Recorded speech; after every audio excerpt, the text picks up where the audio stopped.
I don't care what you think of my father. I am no apologist. I simply owe it to those I failed most to offer a glimpse of the man many of them chose to love and learn to fear. And my father could, in an instant, identify what was most important to you, and probably what you were most afraid of. In the beginning, he'd say, if you believe in God and you want to call me God, that's fine. If you need to call me Father, that's fine too. So everyone called him Father. Because Father already knows. Father knows his business. He was the kindest, most generous father we'd ever know. I'll always become all things to all men, that by any means I might save them more. I'm knowing what I'm doing. This is a man who had money, who had power, who had freedom, and could do anything he wanted. What does that do to people? Somehow that affected Jim Jones in the very worst kind of way. Because I've got more power than anyone, but my power is dependent upon your faith and your willingness to serve. But you know, once you have power, you think of ways you can use your power.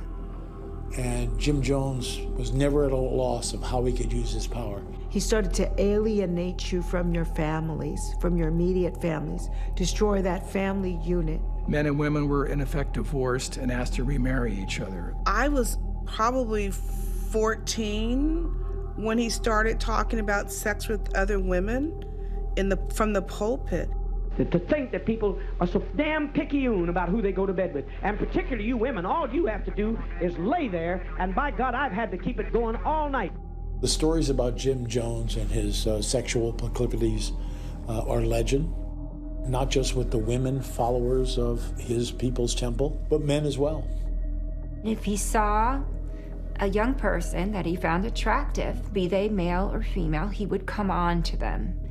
And how could you say no to Jim Jones? The only thing I can do is to be an aggressive heterosexual with a man or woman. I don't care whatever you want to be. You be the woman. I would do that for socialism. He didn't like it, he said.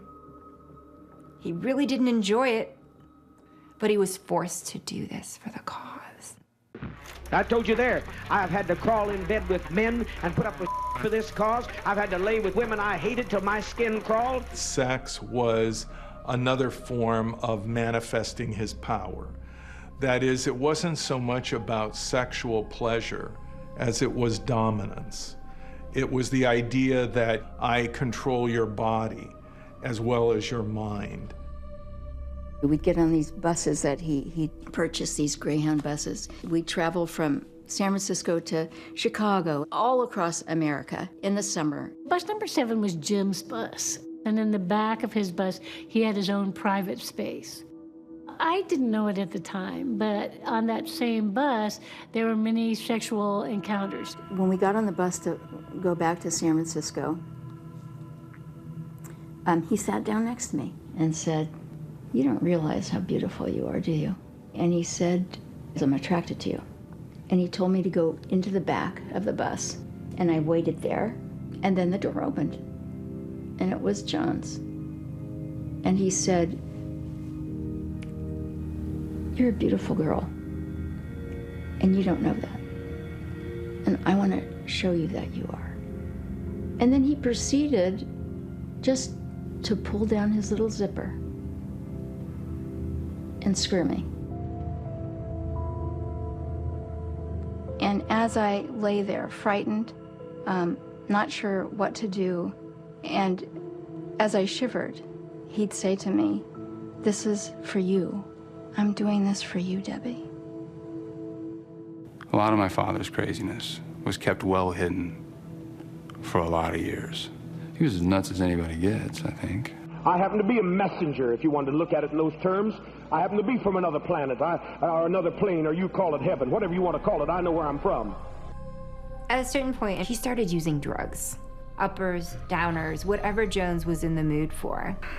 My father was an addict. He was addicted to sex, drugs, power. His behavior became totally irrational. Call me father, call me mother, call me morphodite, call me queer, call me whatever you want. I don't care what you call me. I'm not afraid of nobody. My father had a very large cruel streak. Punishment became a normal thing, and punishment went from you're going to write lines, this many lines for, you know, whatever you did wrong, to corporal punishment. The stuff that got to me the most was the public beatings during meetings. He would say, "Johnny Smith, come up here front and center." And so then the people in the congregation would say, "Get up there, get up there." I want to know you better talk. I want to know why you told them there was no weapons on those crews. I want to know. And then he would say, "I'm just disappointed in you. This is unacceptable behavior, and you're going to be punished for this." If it got really intense, people would be beaten.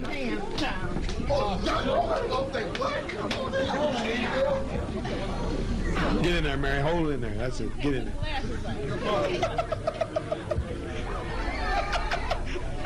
And they're beat till they're bloodied. And Jim's snickering, that sick giggle that he had in the background. They're getting a hell of a time up here. Hold in there, boys. Black and white together, you're having a little trouble. They're turning blue. We lost one white one. We got one black and one blue. He was just a very sick, demented child in a man's body. Jim was the abuser, and we were the victims. And every time he would slap us down in one way or other, we're scrambling, trying to figure out, what do I need to do better? What am I not doing to make him happy? We were in this enormous abusive relationship. That's the best fight I ever saw, put up by a 70-some-year-old.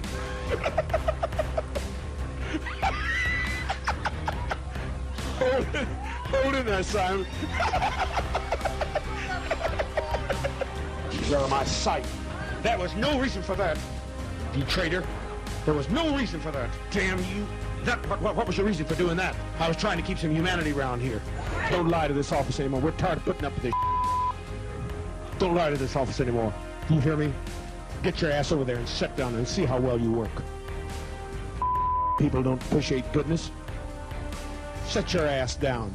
You go along because you don't want the same thing to happen to you. How many times have I gone along just because everybody else is saying it's the right thing to do? It's like, well, okay, I've got to be the one with the problem here. My father wasn't the only person who was cruel in People's Temple. You know, there's cruelty in me.